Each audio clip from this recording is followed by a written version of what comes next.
देखो ये ठुड्डी नहीं लगती इसकी। एग्जॉस्ट बहुत अच्छा है इंजन का, इंजन रिलायबल है, सबसे पहली चीज ये है। हेलो दोस्तों, मैं हूं आपका अपना संस्कार स्मिथ। अपने पास है Maruti Suzuki Dzire 3 cylinder engine के साथ, जिसको बहुत लोग क्रिटिसाइज करते हैं कि पावर नहीं है और चलाने में अच्छी नहीं है, पिकअप नहीं है। जो भी बातें करे वो कोई बात नहीं, दुनिया आज़ाद है करने के लिए, लेकिन हम आज़ाद हैं वो चीज़ देखने के लिए क्या वाकई में कुछ दम है उन बातों में या नहीं। अपने पास टॉप मॉडल है, इसका AMT के साथ है। रीज़न AMT के साथ, क्योंकि बहुत से लोग ये कहते हैं कि भाई AMT जिसे सेमी ऑटोमेटिक कहा जाता है वो थोड़ा सा और लथार्जिक फील होता है। नॉर्मल इंजन में भी आपको वो लैगी फील होगा, लेकिन यहाँ तो इंजन को लैगी बोला जा रहा है, तो भाई हमने कहा अब इसी के साथ करेंगे, इसी के साथ ही करेंगे भाई। पंप पे हैं अपने खड़े हुए, लो जी आ गए जियो के पंप पे, जिस पे भरोसा है मुझे पर्सनली। किस किस को और भरोसा नीचे कमेंट में बता दो, आप ढूंढते हो जियो का पंप, ठीक है। अब भाई इस पर डलवाते हैं, अपने टैंक फुल कराएंगे और मैं सोच रहा हूँ बिल्कुल ब्रिम तक करवाऊँ मैं, बिल्कुल ऊपर तक। Auto cut, cut to cut, वो सब कुछ छोड़ दो, बिल्कुल टॉप तक भरवाऊंगा, जगह खत्म हो जाए भरने की, और फिर उसके बाद सीधा चल देंगे। जैसे चलाता हूँ ना वैसे ही चलाऊंगा, 105 110 तक चलाऊंगा। बिल्कुल ये नहीं सोचूंगा कि माइलेज ज़्यादा दे रहे, ना ना ना ना, उसी तरह से जिस तरह से आप चलाओगे, जिस तरह से मैं चलाऊंगा। चलो भाई बस डलवाते हैं तेल। 0 हो चुका है वहाँ, और यहाँ हो गया है स्टार्ट अपना। अब भाई हिला हिला के भी डलवाएंगे इसमें, क्योंकि मैंने यही सुना है कई लोगों से, भाई खुश तो किसी में नहीं रहते। वो ये कहते हैं भाई टैंक टू टैंक करवाओ। पहले ऑटो कट पे लगवाता था तो कहते थे भाई ऑटो कट अलग अलग मशीन अलग अलग टाइम पे करते, मैं ठीक है। उसके बाद पूरा ऊपर तक भरवाया तो कहा भाई एयर रह जाती है। भाई अब तो हिला के भी डलवा लूँगा, उसमें एयर भी निकाल दूंगा, जो भी होगा अब देखते हैं आगे कितना आता है। मेरी उम्मीद है लगभग हाँ 15 कह रहा था, 14.82 हो गया है। अभी रुक जाओ, अभी और आएगा, पूरा ऊपर तक डालना भी है ना। अभी रुको, चालू है ना। हाँ ये रुको जरा, जगह बनी, चलो अब नहीं जा रहा भाई, बिल्कुल फुल हो गया है। थोड़ा बहुत तो आया था, देखो हिलाने के बाद थोड़ी बहुत आई थी उसमें। देखो भाई हवा सी निकल रही है, बुड़ बुड़ कर रहा है बस, अब नहीं आ रहा भाई, बस हो गया फुल, बिल्कुल बह गया नीचे। कितना आया अपना 1641 रुपये का। चलो भाई 14.9 पे अपना ऑटो कट हो गया था, मतलब ऑलमोस्ट 15 पे, और उसके बाद 1 लीटर अपना पड़ चुका है, 1100 ml करीब। पेमेंट करते हैं, निकलते हैं। तो चलो भाई हमने लगा दिया है इसे अपना डी मोड में, और यहाँ से इसे कर देता हूँ मैं। देखो ये 0 टोटल जो माइलेज था वो हो गया, और यहाँ से बी ट्रिप को भी मैं कर देता हूँ 0। लो भाई अब चल देते हैं यहाँ से स्टार्ट करके अपना खेल शुरू। और भाई वैसे टाइम भी बतेरा हो गया, कितना हो गया है मोटा मोटा, ये देखो 3:20 हो गए। शाम हो ही जाएगी अपन को चलाते चलाते। और देखो भाई मोस्टली ऐसे सिंगल रोड ही रहेगी, मतलब आप ये मत समझना मैं बिल्कुल हाईवे भी आएगा, लेकिन प्योर हाईवे नहीं रहेगा ये। और देखो पहला इंप्रेशन क्या है, 3 सिलेंडर और 4 सिलेंडर आपको कहाँ डिफरेंस दे देंगे आप देखो। यहाँ पर देखना RPM की नीडल है ना, जैसे आप 3 सिलेंडर में हल्का सा स्टार्ट करते हो तो डाउन होती है ना, हल्का ड्र करके जटरनेस आपको फील होती है। ये चीज़ 4 सिलेंडर में नहीं फील होगी आपको। देखो दोबारा से देखो वहाँ, ये डाउन होती है, जटरनेस आती है। अब मुझे ये साफ साफ क्यों डिफरेंस पता लग रहा है, क्योंकि मैं खुद ओन कर चुका हूँ इन्हीं की बलिनो डेल्टा AGS, यही AMT 1.5 साल मेरे पास रही थी, लगभग 25-30 हज़ार किलोमीटर मैंने चलाई थी। वो 4 सिलेंडर थी, तो मेरे को बिल्कुल साइड बाय साइड फ़र्क पता चल रहा है। लेकिन सिर्फ इसी में ही फ़र्क पता लग रहा है, ये जटरनेस में, उसमें वो जटरनेस नहीं आती, इसमें वो आती है हल्की सी। और आप इसको मैनुअल में भी अगर आप यूज़ करोगे तो आप मैनुअल में भी हल्का सा एक्सेलरेट करके पुश करते हो और वहाँ आपको ये कैरेक्टर दिखता है। बट एक बार वो जैसे उठ जाती है तब आपको उसमें पिकअप में कोई फ़र्क नहीं पता चल रहा। लो एंड डिलीवरी इसकी अच्छी दी गई है, बाकी इसके अलावा मुझे कोई फ़र्क, कोई डिफरेंस नहीं आ रहा, बिल्कुल सेम है। जो अप शिफ्ट हो रहा है, डाउन शिफ्ट हो रहा है, वो भी बिल्कुल एग्जैक्टली, कोई भी लैग नहीं है बीच में। ये चीज़ पहले वाली थी यार, AMT बहुत ज़्यादा लैग फील होते हैं। हाँ लैगी कहाँ फील होंगे आपको, जर्क कहाँ फील होगा, जहाँ आप ऐसे, ये देखो मैंने एक्सेलरेट करा और ये अब इसके बाद जैसे ही अप शिफ्ट होगा, देखो ये यहाँ पर जैसे ही अगला गियर आया तब वहाँ पर गैप आया आधे सेकंड का यहाँ पर। बट अगर आप सीडेटली चलाते हो, आप आराम से ही चलाते हो, तो आपको पता भी नहीं चलेगा यार, बिल्कुल नहीं। ये मज़े लेने के लिए, बिल्कुल फन टू ड्राइव के लिए नहीं होते AMT। ये ऐसा है कि आप जो मैनुअल है उस झंझट से दूर होना चाह रहे हो और पैसे ज़्यादा नहीं कर, बस 85,000 तो लग रहे हैं इसमें। है तो ये भी एक तरह से मैनुअली, नॉर्मल गियर बॉक्स है, क्लच प्लेट लगी हुई है इसमें, बस ऊपर एक एक्चुएटर लगा हुआ है, दैट्स इट। उसी के आपसे पैसे लिए जा रहे हैं और कुछ नहीं।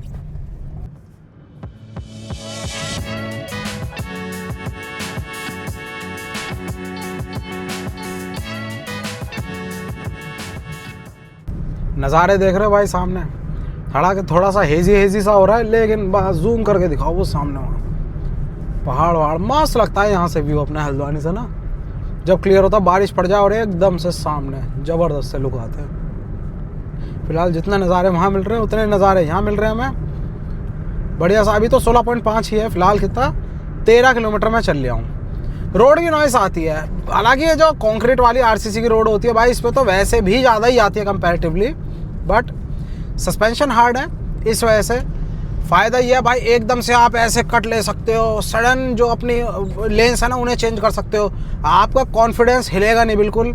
जो पीछे भले सवारी भी बैठी हो, पीछे सामान भी लदा हुआ हो आपका बूट में, फिर भी आपकी जो टेल सेक्शन है ना वो काउंटर नहीं होगी। आपने देखा होगा ना, हम ऐसे एकदम काटते तो ऐसा लगता है जो पीछे का हिस्सा वो अलग एक तरफ जा रहा है, वो चीज़ नहीं होती इसमें सस्पेंशन की वजह से। दोनों का व्हील बेस, अमेज इसका कंपटीशन है उसकी बात करूँ, उसका भी व्हील बेस यही है 2450 का, इसका भी यही है।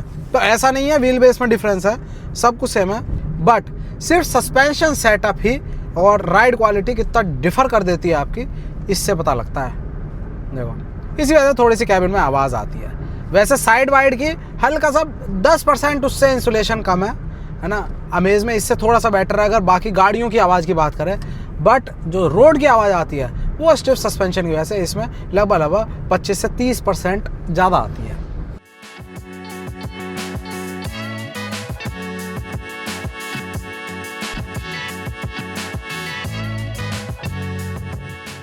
भाई ये देखो उत्तराखंड का सबसे फेमस इसीलिए क्योंकि अब तक यहाँ पर मैच ही नहीं हो, वो देखो वहाँ पर आपको स्टेडियम दिख रहा है भाई, ये हल्द्वानी का स्टेडियम है।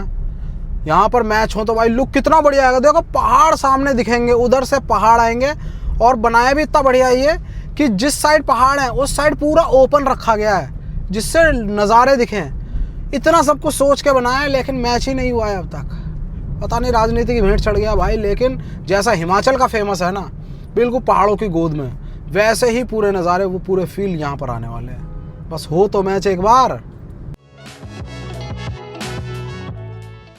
ये देखो भाई इंदिरा गांधी इंटरनेशनल स्टेडियम लिखा हुआ है ना नाम, ये इंडोर पूरा कॉम्प्लेक्स है और इधर वाला अपना पूरा स्टेडियम है। ये देखो सामने, ये रहा, लग रहा है ना बढ़िया सा देखने में।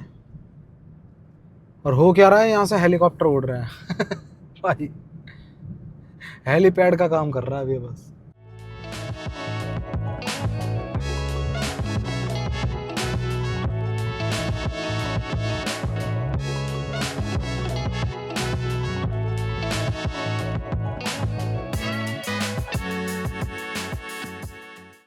आप देख रहे हो 17.5 भाई, ये 17.5 जो है, ये 17.5 जब मैं कल वहाँ से लेकर आ रहा था दिल्ली से, पूरी दिल्ली मैंने पार करी, वसंत कुंज से गाड़ी उठाई थी, पूरी दिल्ली ट्रैफिक में पार करी, और पार करते करते भी ये 17 ही था। आप ये लगाओ एफिशिएंसी का लेवल कि पूरे टाइम तक 17 ही रहा वहाँ। एक जगह केवल थोड़ा सा पिकअप ज़्यादा लिया था, ओवरटेक ज़्यादा करा था, तब 16.7 तक आया, लेकिन 17 सवा 17 पर ही रहा था। ये कमाल है इसका। और बाकी अभी तो उठेगा, अभी तो 18 किलोमीटर हुए हैं यार, अभी तो टाइम है। मज़ा इसमें आ जाता है, किलोमीटर पता नहीं चलता, सामने जो पहाड़ वहाड़ का लुक आता है ना। लो जी अब देखो, लग रहा है ना मस्त, सॉलिड है भाई, रह तो बढ़िया जगह पे रहे। लोग पूछते हैं ना, कई लोग मुझसे भी कहते हैं, मेरे फेलो क्रिएटर भी कहते हैं कि भाई बड़े शहर में, मतलब दिल्ली गुड़गांव वगैरह में रह लो, ये रह लो, नोएडा में रह लो, लेकिन भाई ये चीज़ कहाँ नोएडा में। वहाँ वालों को हर वीकेंड ढूंढ के ये जगह यहाँ पर आना पड़ता है, हम तो रह रहे हैं यहाँ पर। एक चीज़ मुझे जो पसंद नहीं आई इसमें भाई, वो हॉर्न, ये सुन रहे हो, ये भाई ऐसा लग रहा है जब बुलेरो का या बुलेट में हॉर्न लगे होते हैं ना, ट्विन सेटअप वो वाला है, और पूरी की पूरी वाइब्रेशन वो अंदर है इसमें। मतलब पैर पे जो पैडल मैंने रख रखा है एक्सेलेरेटर पे, उस पर पूरी फीडबैक है वाइब्रेशन टाइप की, और उसके साथ साथ स्टीयरिंग पर मतलब जो इंसुलेशन होनी चाहिए जहाँ वो माउंट होते हैं, उसके साथ रबर की जो पैकिंग होनी चाहिए होगी, वो बिना उसके तो करेंगे नहीं, बट वो उतना काम नहीं कर रही है। अंदर पैर तो इतना झंझनाता है ब्यू करके, बहुत ज़्यादा। ये चीज़ अमेज में मैंने देखी, उसके थोड़े पतले हॉर्न थे, पतली आवाज़ थी, बट उसमें कोई भी अंदर आवाज़ आती थी, वाइब्रेशन कोई नहीं था, किसी भी तरह की कोई वाइब्रेशन नहीं था। आवाज़ थोड़ी सी उसकी भी अंदर थी, इसकी भी अंदर है। और मैं सिर्फ हाईवे नहीं चला रहा हूँ, मैं ऐसे ही सिंगल रोड, डबल रोड, भाई वो सीजन चल रहा है इस समय टूरिस्ट का, तो ब्रेक लग रही है, जैसे आप कंडीशंस में रहोगे वैसे ही। ऐसा नहीं है बस मैं टापो टाप हाईवे लेता चला जा रहा हूँ और 80 की स्पीड पकड़ ली है। भाई हाइपर माइलिंग नहीं कर रहा हूँ मैं, मुझे तो जहाँ हाईवे मिलेगा मैं 105 110 पे भी चलाऊँगा, 100 पे भी चलाऊँगा, और जहाँ पर ऐसी जगह है उसमें भी घुसेड़ूंगा बिल्कुल। ब्रेक लगे, सब कुछ वैसे ही रहे ना, बिल्कुल रियल लाइफ रहे। कोई पैसे थोड़ी मिल रहे हैं भाई कि हाँ 24 एवरेज दिखा दो, 25 दिखा दो, ना, जो रियल है वही दिखाऊंगा।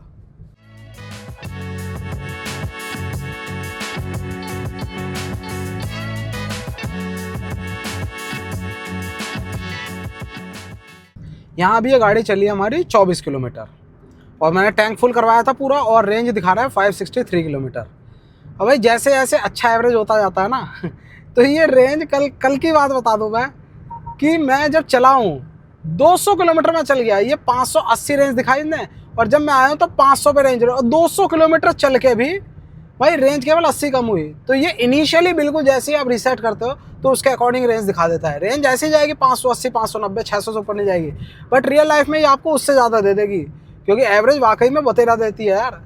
कल तो मैं इतने लोगों के साथ 21.5 का लेकर आया हूँ, और 100, 105, 110 पे खींचता हुआ बिल्कुल बढ़िया। और अभी भी देखो 18.4 हुआ पड़ा। और आपको एक बड़ी सरप्राइजिंग सी चीज़ बताता हूँ, जिसकी वजह से और ज़्यादा आपको NVH लेवल अच्छे मिलते हैं इसमें, और उसके साथ साथ जो माइलेज है वो भी इम्प्रूव्ड मिलता है। भाई मेरे पास फ्रॉन्क्स है, फ्रॉन्क्स 1.2 लीटर 4 सिलेंडर है, ये भी 1.2 लीटर है, लेकिन ये 3 सिलेंडर है।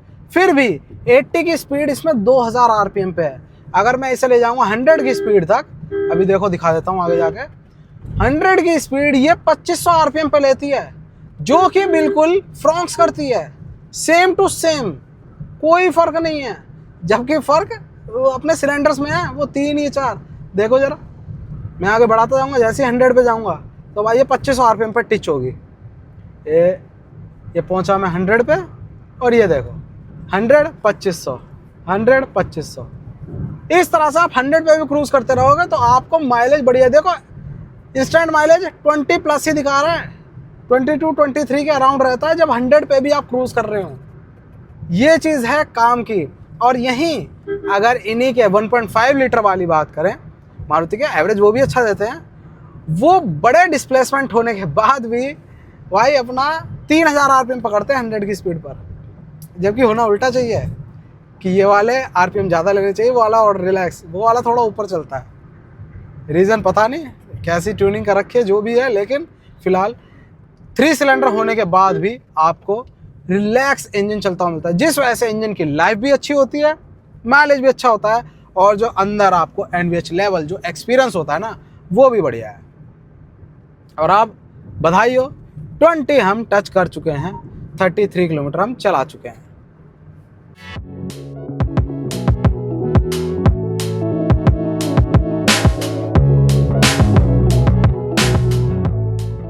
वैसे एक चीज़ है मारुति वालों को भाई, इससे ये बीच की जो क्लस्टर है ना, इसमें इतनी इन्फॉर्मेशन देते हैं, ये देते हैं डंडियों से ही है साइड में, ये भाई कब के बाबा आदम के ज़माने की डंडियाँ सी हैं, ये चेंज करके यहाँ देनी चाहिए। लेकिन इन्फॉर्मेशन बड़ी अप्रिशिएट करने वाली जो देते हैं, ये देखो ज़रा, ये अपना माइलेज दे रहे हैं, और कितनी देर तक कितनी अपना माइलेज दिया है। देखो 5 मिनट तक उनने 20 प्लस रखा है, फिर 10 मिनट तक उनने 22 प्लस रखा है, 15 मिनट तक उसने लगभग 20 दिया है ये।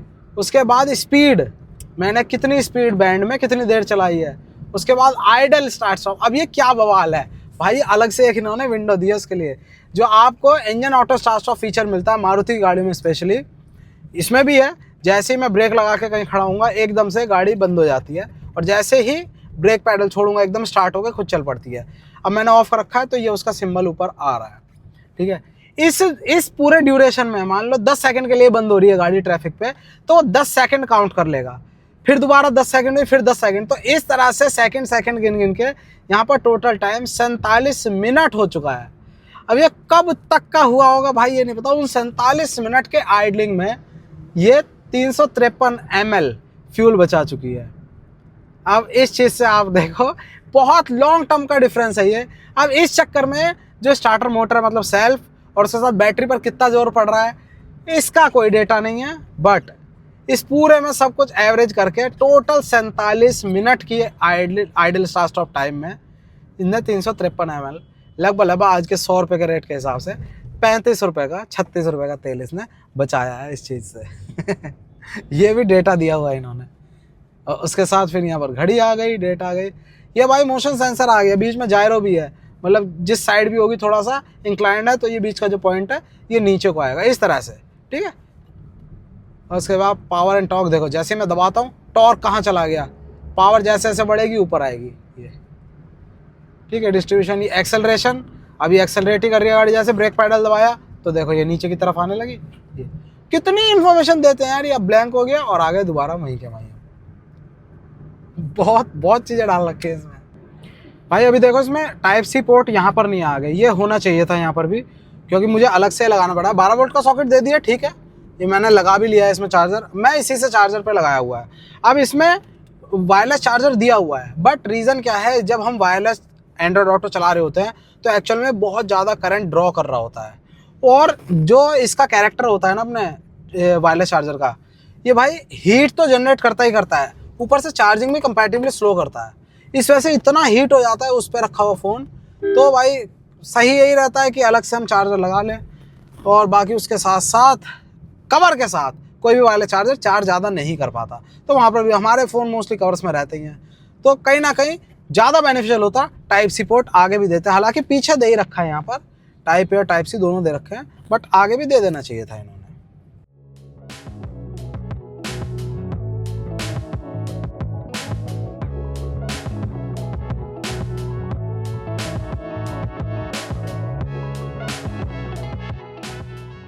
भाई ये सामने देख रहे हो कितनी बड़ी फैक्ट्री है, ये हमारे उत्तराखंड में बहुत पुराने टाइम की, नाम भी सुना होगा आप लोग, यूज़ भी करते होंगे, जो A4 साइज़ हम फोटोस्टेट वगैरह में पेपर यूज़ करते हैं ना, भाई सेंचुरी काफ़ी ऊपर की मार्केट में माना जाता है, अच्छी क्वालिटी का सेंचुरी पेपर मिल, तो बिल्कुल वो ब्रांड यही है। अपनी पूरी की पूरी बहुत बड़ी है भाई, जितने ट्रक वगैरह खड़े हैं, एक्चुअल में लाल कुआं जगह है ये, इसको ये समझ लो पूरा डेवलप ही इसी ने करा है। और इन चीज़ों से पता लगता है बहुत से लोग, कहीं भी कोई इंडस्ट्री आती है तो भाई अगेंस्ट होने लगते हैं, जो अपोजिशन वाले होते हैं वो भगाने की सोचते हैं, बट कितने बड़े बड़े पुराने शहर हैं जहाँ पर कोई एक बड़ी फैक्ट्री आई है और भाई वो एरिया ही उस फैक्ट्री की वजह से पूरा डेवलप हो गया। एग्जाम्पल ये भी है हमारा लाल कुआं, एग्जाम्पल आप गजरौला जब भी नैनीताल आते हो तो बीच में जुबिलैंड फैक्ट्री पड़ती है, एक साइड पूरा का पूरा फैक्ट्री है, दूसरी साइड पूरा शहर है, वो भी वैसे ही बसा है। दिल्ली के पास मोदी नगर है, वहाँ पर फैक्ट्री आई, वो भाई उससे बचा है। मोहन मेकिन्स कंपनी आई जो दारू बनाती है भाई गाजियाबाद में, पूरा मोहन नगर उसी से बसा है। गाजियाबाद में भी कितना, नोएडा पूरा डेवलप उसी से हुआ है भाई, इंडस्ट्रीज से ही। तो कभी भी भाई मैं ये मानता हूँ इंडस्ट्री अगर आ रही है तो खुशकिस्मती है भाई। हमारे पास भी भाई पास में कितना टाटा भी है, हमारे पास अशोका लेलैंड भी है, हमारे पास बजाज भी है, मैं खुद रुद्रपुर की बात कर रहा हूँ, बजाज भी है वहाँ पर, वहाँ क्या क्या नहीं है भाई, इतने बड़े बड़े वेंडर हैं। लकी हैं हम लोग भाई, जहाँ पर भी आता है ये चीज़ दिमाग खोलो, फ्यूचर जनरेशन बहुत दुआएं देती हैं क्योंकि उन्हें ही फ़ायदा होता है इन चीज़ों का।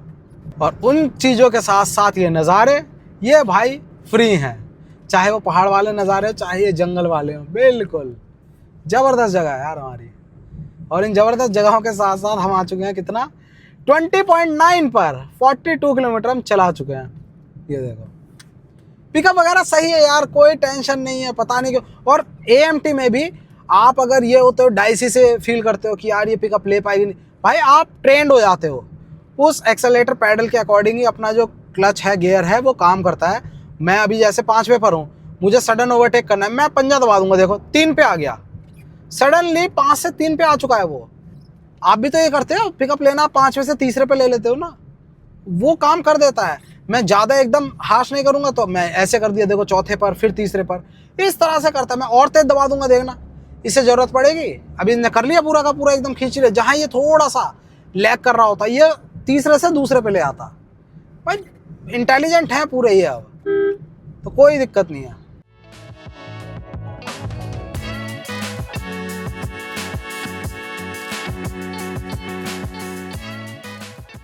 अभी अभी मैं टोल पे रुका था, तो टोल पे आप देखते हैं ये गाड़ी धीरे धीरे आगे बढ़ती है, तो वहाँ पर तो काफ़ी ज़्यादा जडरनेस जैसी, ये देखो डर करके होता है। यहाँ देखना, कांटा देखना जरा, ये देखो एकदम से डाउन होती है, जैसे स्टॉल होने लगती है ना गाड़ी, जैसे आपको लगता है कि बंद तो नहीं हो रही है, ये देखो कितना नीचे आता है आरपीएम, वहाँ पर डर ऐसे करके होगा, बंद नहीं होती है बस ये चीज़ है, बंद नहीं होती। क्योंकि कैसे होगी भाई, आदमी थोड़ी कर रहा है उसे, इंसान नहीं कर रहा है, मशीन कर रही है।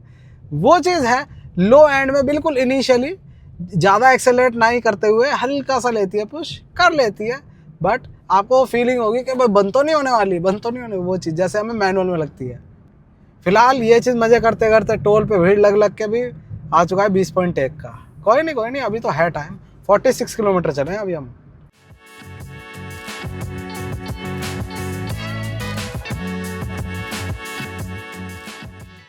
भाई देख रहे हो, ये हमारे यहाँ का एयरपोर्ट, पंतनगर हवाई अड्डा हमारे यहाँ का बिल्कुल नियरेस्ट एयरपोर्ट है, ये इसका मेन गेट है। लेकिन दुर्भाग्य ऐसा है कि आप एयरपोर्ट पे कैसे आते हो, आप गाड़ी से ही तो आते हो। जैसे मैं पास का हूँ, यहीं पर ही रहता हूँ, तो मैं यहाँ से फ़्लाइट लूँगा तो मैं अपनी कार से ही तो आऊँगा, कार ड्राइव करके आऊँगा। भाई यहाँ पर मतलब ओवरनाइट के लिए पार्किंग ही नहीं है। आप समझ रहे हो क्या चीज़ है यार, आप गाड़ी लेकर आओगे, आप यहाँ पर खड़ी करके, बस ये है कि शाम तक गाड़ी हटानी है आपको। भाई मैं कैसे हटाऊँगा, मेरी फ़्लाइट नेक्स्ट डे की है, मैं कहाँ गाड़ी, अब इस चीज़ के लिए मुझे स्पेशली, मेरे यहाँ से घर से 25 किलोमीटर है, मुझे उस 25 किलोमीटर के लिए भाई 1500 रुपये की टैक्सी करनी पड़ेगी, लिटरली 1500 की टैक्सी सिर्फ इस चीज़ के लिए, नहीं तो गाड़ी में रात को नहीं खड़ी कर सकता। भाई जो भी देख रहे हैं यार एडमिन से, और ये मैं अब की बात नहीं, मतलब मैं काफ़ी पहले मेरे साथ भसड़ हुई थी यहाँ पर। मैं आया, मेरा चेक इन हो गया, अंदर मैं वेट कर रहा हूँ बोर्ड करने के लिए, और भाई मुझे बुला के पहले रखवा ली गाड़ी, मेरा पेपर वेपर लेकर 170-180 रुपये की पर्ची वर्ची काटी और रखवा भी ली गाड़ी की, चलो प्रोविज़न होगा कुछ, उन्होंने उसके अकॉर्डिंग पैसे लिए और रखवा ली। भाई उसके बाद कहते हैं हटा लो उसे। भाई मेरी 20 मिनट में बोर्डिंग थी यार, कैसे कैसे यहाँ पर ये चीज़ करनी चाहिए। कम से कम कुछ भी करो, पीपीपी मोड पे कर दो भाई, प्राइवेट मोड पे कर दो, बट गाड़ी तो खड़ी कर सकें यार हम। लेकिन बस थोड़ा सा पुश टैक्सी वालों को करने के लिए, टैक्सी यूनियन को करने के लिए, यहाँ पर पार्किंग ओवरनाइट के लिए नहीं बनाई जा रही। रीज़न और दे दिए जाएंगे दूसरे, लेकिन मैं यही मानता हूँ क्योंकि 1500 केवल उस ड्रॉपिंग के लिए, और जब मैं वापस आया तो 1500 फिर से मुझे 3000 रुपये मुझे सिर्फ 25 किलोमीटर दूर रहने के वो एक्स्ट्रा देने पड़े हैं भाई, मजबूरी में।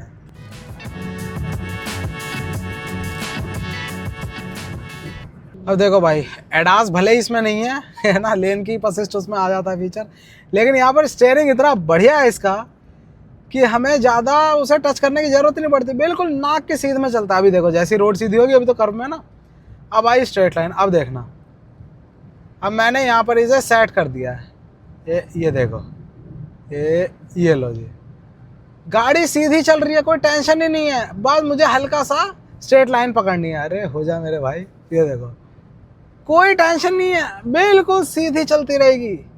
और इतनी देर में टी टी टी करने लगता है, जिसमें एडास होता है ना उसमें भी। अब ये रोड में ही करवा आ गया, तब देखो, तो भाई अनबिलीवेबल। और मेरे पास फ्रॉन्क्स है, उसका भी यही है स्टीयरिंग, बिल्कुल। वो तो 55,000 चल चुकी है, ये तो फिर भी अभी 14,000 किलोमीटर चली है।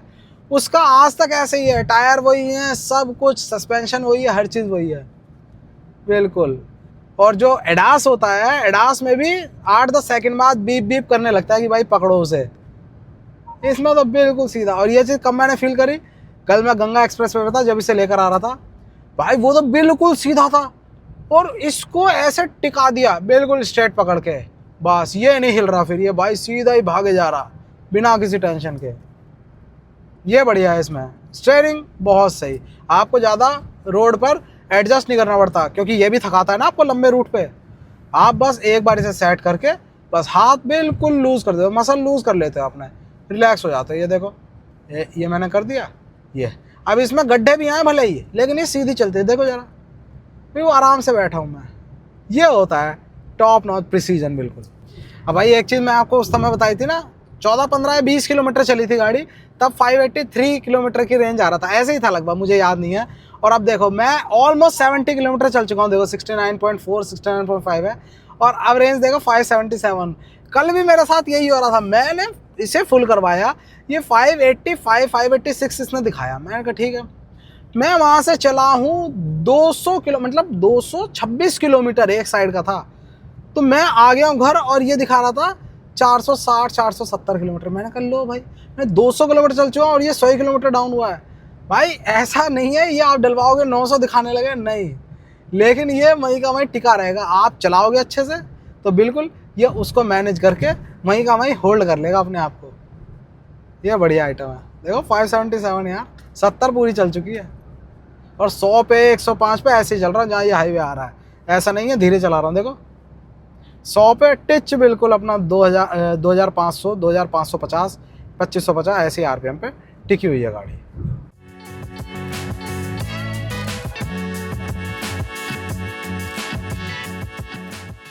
बस एक चीज़ आप ध्यान रखना, एएमटी में और अपना जो नॉर्मली सीवीटी वगैरह आता है उनमें जैसे ही आप ब्रेक पैडल से पैर हटाते हो तो एक डिफरेंस होता है लेग का। जैसे अब ये एएमटी है, इसमें जैसे ही आप हटा लोगे तो आपको करीब 1 सेकंड का गैप मिलेगा, क्योंकि इतनी देर में ही वो काम करता है पूरा। वहीं आपका टॉर्क कन्वर्टर में तो बिल्कुल भी टाइम नहीं लगता, वो तो बिल्कुल तैयार रहता है भाई। आप जैसे ही हल्का हल्का हटाओगे वो तुरंत हिलने को तैयार रहती है गाड़ी। लेकिन सीवीटी में भी हल्का सा लैग है, लेकिन उसमें बहुत क्वार्टर मतलब सेकंड का लैग होगा। यहाँ पर लगभग 1 सेकंड का लैग है। मतलब आप कहीं ऐसे बम्पर टू बम्पर में हो तो ऐसा नहीं है कि सामने वाली गाड़ी हिली और आपकी तुरंत हिल जाएगी। आप जैसे ब्रेक पैडल से हटाओगे, देखो इस तरह से थोड़ा सा टाइम लगेगी, लेकिन उसकी आदत पड़ जाती है। एएमटी का नेचर ही यही है।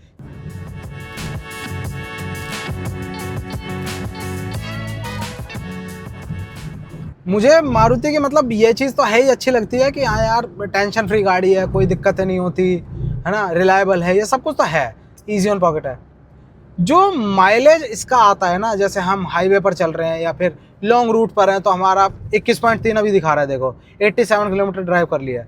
यही चीज़ अगर मैं शहर में चला रहा हूँ, बम्पर टू बम्पर ट्रैफिक में भी चला रहा हूँ, तो भाई वहाँ पर मोस्टली गाड़ियों का असली रंग दिख जाता है। इतना ज़्यादा फ़र्क आता है, क्योंकि जो उनके नीचे के गियर्स होते हैं ना, पहला गियर दूसरा गियर जिस पे मोस्टली चलनी है वो, वहाँ पर वो बहुत ज़्यादा कंज्यूम करती हैं तेल, बहुत ही ज़्यादा। इतना फ़र्क आ जाता है कि हाईवे पर दे रही है वो 17-18 तक का और शहर आते ही वो आ जाती है 9-10 तक का, इतना डिफरेंस। बट मारुति में ये फ़र्क नहीं आता। अब यार ऐसे मस्ती होती है यार, NHAI की गाड़ी है, ले भुट्टा खा रहे हैं, बताओ यार। तो मैं कह रहा हूँ कि ज़्यादा डिफरेंस नहीं देता। अगर ये 21.3 21.4 हाईवे पर दे रहा है तो ये शहर में दिल्ली जैसे ट्रैफिक में 17.5 दे रहा था। ये चीज़ बहुत बढ़िया है कि आदमी बम्पर टू बम्पर में रहा, कोई बात नहीं भाई, कोई बात नहीं। 15 से ऊपर बम्पर टू बम्पर में अगर कोई गाड़ी दे रही है, लोग ऐसे चूमते हैं उसे कि भाई मज़ा आ गया, बहुत बढ़िया है। ये चीज़ है इसमें।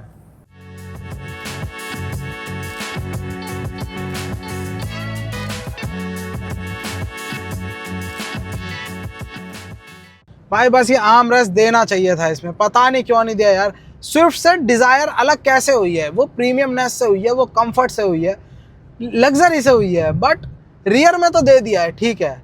लेकिन यार ये वो उस कैटेगरी में अभी नहीं पहुंची है गाड़ी कि आगे ड्राइवर ही चलाएगा और जो पीछे है वो मालिक बैठेगा। यहाँ पर डिज़ायर स्पेशली भाई चलाते हैं लोग, है ना, लोग खुद पर्सनली उसमें चलाते हैं। यहाँ पर आर्म रेस्ट चाहिए ही चाहिए था। और एएमटी में ऑटोमेटिक के साथ तो बिल्कुल ही चाहिए था यार। अब बताओ हाथ कहाँ रखूँ, रिलैक्स करना है, हाईवे इतने बढ़िया हो चुके हैं, रिलैक्स करना है, लेकिन नहीं है ही नहीं इसमें। ये बहुत बहुत ही बड़ा लैग है मेरे लिए तो, क्योंकि मोस्टली गाड़ियों में है ही, और जब आपको आदत पड़ जाती है एक बार, फिर नहीं भाई, फिर तो ये हाथ थकने लगता है। या आप ऐसे टिकाओगे ऐसे टिकाओगे, कहीं ना कहीं करके रिलैक्स करोगे ही ऐसे ऐसे करके, लेकिन चाहिए था आर्म रेस्ट।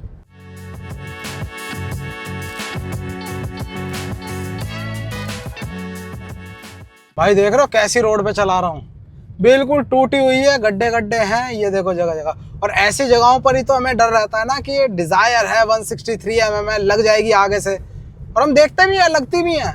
बट भाई जब आपका हाथ सेट हो जाता है ना, तब नहीं, खाली डर ही डर रह जाता है। वो देखो आराम से मैं वो कर ही नहीं रहा कि ब्रेक लूँ आराम करूँ, भाई नहीं। सस्पेंशन हार्ड होने की वजह से आगे ये ठुड्डी नहीं लगती इसकी। ये नहीं है गड्ढे में पड़ी और आगे से और दब गई, देखो दबा के चला रहा हूँ मजे में, कोई डर नहीं है अब, बढ़िया। और एक और चीज़, ऑलमोस्ट 100 किलोमीटर चल चुका हूँ मैं, अभी भी रेंज 572 पर ही है भाई। और काफ़ी देर से यहाँ ऐसी रोड पे चला रहा हूँ, इस वजह से 21 पे आ गया माइलेज।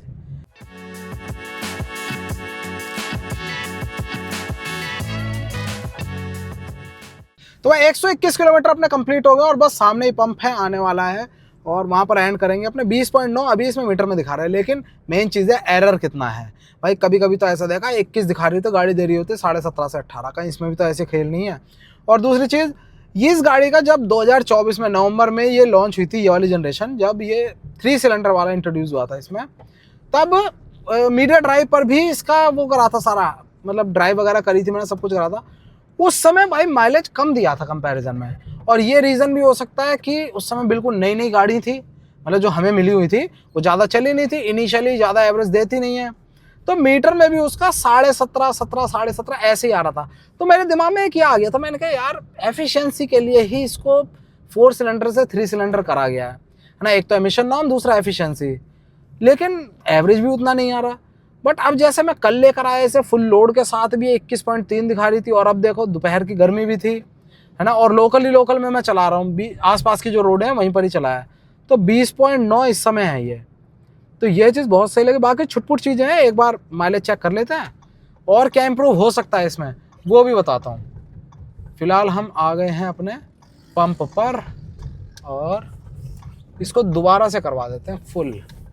हो गया अपना चालू, 0 से 5 लीटर की उम्मीद है मुझे। लो भाई 4 पे तो कट लग गया और 1 लीटर हिला हिला के जो डला था, लो भाई ये डल रहा है भाई, 5 से तो ऊपर चला गया पूरा, बिल्कुल वैसे ही कर बस। हो गया अब मत फैलाओ हो गया भाई, देखो अब नीचे नहीं जा रहा हिलाने पर भी, है ना, पूरा फुल हो गया। कितना है 5.8 थी, मतलब ऑलमोस्ट 6, और भाई ऑलमोस्ट 6 है तो लगभग 120 चली गई है। सीधा हिसाब तो बैठ ही रहा है, लेकिन गाड़ी में बैठ के बाकी पूरा टिच करके दिखाते हैं। अपनी गाड़ी चली है 122.5, है ना, ये लो जी, please fasten your seat belt. अच्छा जी अभी कर रहे हैं 122.5 और अपना है 5.83 भाई, 21.01, और यहाँ पर अपना आइडलिंग नॉट अवेलेबल, ठीक है यार, हाँ इधर आया 20 भाई साहब देख रहे हो, अरे स्पॉटिफाई ठीक है, 20.8 उधर आ रहा है, इधर 21.01 आ रहा है, मतलब ऑलमोस्ट बराबर ही है। मुझे उम्मीद नहीं थी, मैं यही सोच रहा, मैंने एरर की तो उम्मीद थी मुझे, 1 से 1.5 की एरर की उम्मीद थी कि अगर ये 21 दिखा रहा है तो लगभग 19.5 के करीब आए, लेकिन भाई 21 आया है, और यहाँ पर भी ना पूरा 20.8, बहुत सही यार। और यही तो चाहिए एफिशिएंसी, और क्या चाहिए यार इंसान को। एसी चला है 105 110 पे भी चलाई है गाड़ी, है ना, जैसे रेगुलर चलती है। बीच के रास्ते भी आए, टोल पे भी फंसा हूँ, गड्ढे भी थे, मतलब हमने कैमरा बंद में ऐसा भी करा, गाड़ी खड़ी भी रही है, ये भी हुआ है, लेकिन बढ़िया है यार। और चाहिए क्या किसी बंदे को कि 5 स्टार रेटिंग आपको मिल रही है, केवल दिमाग से ये चीज़ निकाल दो कि भाई वाइब्रेशन वैसा है कि 3 सिलेंडर में दम नहीं है, सब कुछ है, हर चीज़ परफेक्ट है। मैं विद फैमिली भी, अभी तो 2 ही लोग थे, कल विद फैमिली था तब भी इसमें, क्योंकि रात का टाइम था वो ना, तो थोड़ा सा गर्मी वगैरह नहीं होती, वो बढ़िया रहता है। बस मेरी जो रिक्वेस्ट है मारुति से, यही सबसे पहली चीज़ सेफ्टी की थी, वो तो बिल्कुल फुलफिल कर दी उन्होंने। अंदर चरर मरर की आवाज़ नहीं, अभी हालांकि ज़्यादा चली नहीं है गाड़ी, है कितनी चली है 12,477, मतलब 12,500 ही चली है, लेकिन फिर भी कैबिन में कोई वैसी आवाज़ नहीं है रैटलिंग की, जो चीज़ अच्छी है। और उसके साथ सनरूफ तो चलो दे ही दी, ज़रूरत ज़्यादा नहीं है, लेकिन जब तक नहीं थी लोग कहते थे भाई दे दो, अब दे दिए तो कहते किसी काम के नहीं है, ये भी इंडिया है, लेकिन सही है चलो दे दी। जो ज़रूरी है वो ये कि आर्म ब्रेस्ट इसमें बहुत ज़रूरी है, वो देना चाहिए। उसके साथ साथ रिमोट स्टार्ट वो ज़रूरी है भाई, कंपटीशन दे रहा है और मैंने खुद पर्सनली उसे यूज़ करा और भाई बहुत ज़रूरी हुआ वो। टाइप सी पोर्ट वो इसमें देना चाहिए, 360 कैमरा दे दिया, ठीक है, 1 टच में ही हम इस तरह से कहीं भी क्लोज कॉल हो उसको मॉनिटर कर सकते हैं, ये चीज़ बढ़िया हो गई। और उसके अलावा सारी चीज़ें ऑलमोस्ट डन ही हैं। और एग्जॉस्ट नोट अच्छा है इंजन का, इंजन रिलायबल है, सबसे पहली चीज़ ये है। आप 5 से 6 हज़ार रुपये में सर्विस करा सकते हो मारुति है। और आज के टाइम पे तो भाई पहले वाला टाइम चला गया, 2 साल 40,000 स्टैंडर्ड वारंटी मिलती थी, अब आपको 3 साल 1 लाख की वारंटी मिल रही है, 1 लाख किलोमीटर वाली।